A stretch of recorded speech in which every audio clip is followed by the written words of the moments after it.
நான் பிறந்த காரணத்தை நானே அறியும் முன்னே நீயும் வந்து ஏன் பிறந்தாய் செல்வ மகனே, ஏன் பிறந்தாய் மகனே, ஏன் பிறந்தாயோ?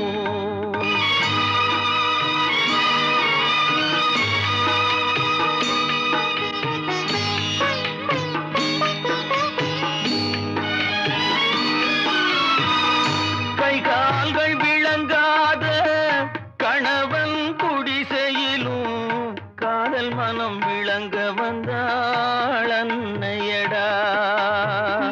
காதலிலும் பெருமை இல்லை, கண்களுக்கும் இன்பமில்லை, கடமையில் ஈன்றெடுத்தாள் உன்னையடா. ஏன் பிறந்தாய் மகனே, ஏன் பிறந்தாயோ?